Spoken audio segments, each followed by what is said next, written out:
बिस्मिल्लाहिर्रहमानिर्रहीम। सर्द दिसंबर गुज़र रहा है। ऐसे में हमें अपने मशरक़ पाकिस्तान की यादें आती हैं। मशरक़ पाकिस्तान के लोग बहुत मोहब्बत करते थे अहले पाकिस्तान से। तो हमारे दरमियान पाकिस्तान के एक बहुत बड़े ख़ानदान मांडवीवाला ख़ानदान से ताल्लुक़ रखते हैं और डिप्टी चेयरमैन सेनेट हैं सलीम मांडवीवाला। हर शोबे में मुतहर्रिक हैं, सियासत में, आज मालूम हुआ खेल में बहुत ज़्यादा मुतहर्रिक हैं। हम इनसे पूछेंगे कि आप मशरक़ी पाकिस्तान के अवाम की यादें आपको आती हैं? जी बिल्कुल। मशरक़ी पाकिस्तान पाकिस्तान का जी एक हिस्सा था। कई फैमिलीज़ हमारी बिज़नेस फैमिलीज़ जैसे ये आपने अमरीली स्टील का नाम सुना होगा। उनकी आधी फैमिली ईस्ट पाकिस्तान में रह गई और आधी फैमिली पाकिस्तान में रह गई।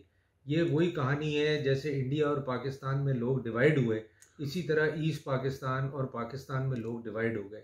कई फैमिलीज़ वहीं रह गई, उन्होंने कहा कि हम वापस नहीं आएंगे, और कई फैमिलीज़ जो पाकिस्तान में थी वो यहीं रह गई। भाई भाई अलग हो गया, बहन भाई अलग हो गया, फैमिलीज़ अलग हो गई। तो ये एक बड़ी मेरे व्यू में अफसोसनाक कहानी है। और आज तक हम जो है उस कहानी को भूल नहीं पाते। और मैं ये समझता हूँ कि ये एक बहुत बड़ा लॉस था पाकिस्तान का। इकोनॉमिक लॉस भी था, और लोगों को एक दूसरे से दूर करना, और एक एंटिटी जिसको आप बंगाली कहते थे वो पाकिस्तान का हिस्सा था। और मैं समझता हूँ कि वो पाकिस्तान के खैर ख्वाह थे और पाकिस्तान के साथ रहना चाहते थे, मगर हालात कुछ ऐसे पैदा किए गए कि उनको पाकिस्तान से अलग कर दिया गया। और आज भी जो लोग बंगाली नहीं हैं, जो बिज़नेस कम्युनिटी के लोग वहाँ बिज़नेस करते हैं और रहते हैं, उन्होंने कभी बंगालियों से डिस्क्रिमिनेशन फील नहीं की। उन्होंने कभी ये फील नहीं किया कि उनको ईस्ट पाकिस्तान जो आज बांग्लादेश है उनको छोड़ना पड़े। मेरे भी कई दोस्त हैं वहाँ जो बंगाली भी हैं, बिज़नेस कम्युनिटी से भी ताल्लुक़ रखते हैं, जो वहाँ रहते हैं और बिज़नेस करते हैं, और वो हमें यही कहते हैं कि हमें आज भी हम पाकिस्तान को मिस करते हैं और हम पाकिस्तान के साथ रहना चाहते थे। मगर अब मैं क्या कहूँ कि कुछ हालात ऐसे हुए कि ये ईस्ट पाकिस्तान पाकिस्तान से अलग हो गया। यकीनन सर फासले तो हो सकते हैं, लेकिन क्योंकि एक आप बहुत बड़े ख़ानदान से ताल्लुक़ रखते हैं और आपने बताया कि आपके लोग वहाँ आपके यहाँ लोगों के पाकिस्तान और मशरक़ी पाकिस्तान के लोगों की मोहब्बत, और जब ये मिलते मिलन इनका कैसा था आपस में मिलन? जी मैं यही बता रहा हूँ ना आपको कि nobody felt that they are not Pakistanis. ये जो एक तस्वर दिया गया ना कि जी बंगाली अपना देश चाहता है, बंगाली अलग होना चाहता है, ये एक तस्वर क्रिएट किया गया। और अभी भी आज भी मेरे जो दोस्त हैं जो बंगाली हैं वो कहते हैं हम पाकिस्तान के साथ थे तो हमारी इज्जत ज़्यादा थी। आज हमारी वो इज्जत नहीं है। इकोनॉमिकली शायद हम बेहतर हो गए, मगर आज हमारी वो इज्जत नहीं है जो हम जब पाकिस्तान के साथ होते थे, और आज हमारी वो जुर्रत नहीं है जो हमारी होती थी पाकिस्तान के साथ रह के। तो मैं समझता हूँ कि ये जो कुछ भी हुआ वो गलत हुआ। ईस्ट पाकिस्तान को अलग नहीं होना चाहिए था पाकिस्तान से, और पाकिस्तान का अगर ईस्ट पाकिस्तान आज हिस्सा होता तो एक वाइब्रेंट हिस्सा होता पाकिस्तान।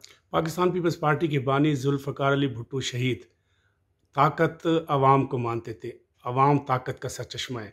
हमने मशरक़ी पाकिस्तान के अवाम को ताकत का सरचश्मा सियासतदानों ने तो तस्लीम किया था, वो क्या महरूमी थी जो रह गई थी? देखिए वहाँ एक जो सेंटिमेंट डेवलप हुआ ना कि जी उनको डिप्राइव किया जा रहा है, उनको हाँ। पाकिस्तान में रह के डिप्राइव अच्छा। किया जा रहा है, सेकंड ग्रेड सिटीजन ओहो। कहा जा रहा है। तो जब आप किसी भी कौम को उस उस उसी कौम का हिस्सा होते हुए ये कहेंगे कि जी वो सेकंड ग्रेड सिटीजन है, तो फिर आप कैसे एक्सपेक्ट करते हैं कि वो कौम आपके साथ रहेगी, आपके साथ चलेगी? और वही हुआ कि उस कौम ने कहा कि जी हम अपनी आइडेंटिटी चाहते हैं, हम अपना देश बनाना चाहते हैं, और वही एंड हुआ कि वो उन्होंने अपना देश बना लिया। बट अगर आप उनके दिलों से पूछें तो वो आज तक ये कहते हैं कि हम पाकिस्तान का ही हिस्सा होते तो हम बेहतर होते, मगर क्योंकि पाकिस्तान से हमें वो अपनाइयत नहीं मिली, वो रिकग्निशन नहीं मिली एज अ पाकिस्तानी, तो हम अलग हो गए। मैंने इस्लामाबाद में सर्द मौसम में ख़िज़ा में देखा है फूल खिले हुए हैं बाहर पार्लियामेंट हाउस का, इंतहाई बहार मुझे नज़र आ रही है। इस्लामाबाद की सरजमीन पे यहाँ से आप फूलों भरा खुशबू भरा मशरक़ी पाकिस्तान के अपने अवाम को क्या पैगाम देना चाहते हैं? मैं तो ये पैगाम देना चाहता हूँ सारे अपने मशरक़ी पाकिस्तान के भाइयों को कि हम आज भी आपके भाई हैं और आज भी आपके साथ खड़े होंगे। जहाँ आपको हमारी ज़रूरत होगी हम आपके साथ होंगे और हमेशा आपके साथ रहेंगे। अहले पाकिस्तान की मोहब्बत में जो लोग जीते हैं और कुर्बानी भी दे रहे हैं और अपने वहाँ की हुकूमत के मुश्किलात का भी शिकार हैं, उन मसाइब से दो चार लोगों के लिए आप क्या कहते हैं? उनके लिए जी बिल्कुल हमारे दरवाजे खुले हैं और हम जो कुछ उनके लिए कर सकते हैं, किसी किस्म की उनको सपोर्ट चाहिए, किसी किस्म की उनको हेल्प चाहिए, हम उनके लिए मौजूद हैं। पाकिस्तान की पार्लियामेंट मशरक़ी पाकिस्तान के उन लोगों के लिए सपोर्ट के लिए तैयार है जो इन दिनों मसाइब और आजमाइश से दो चार हैं। सलीम अंडीवाला साहब, आपका बहुत बहुत शुक्रिया। मोहम्मद अकरम आबिद, सबा डिजिटल, इस्लामाबाद।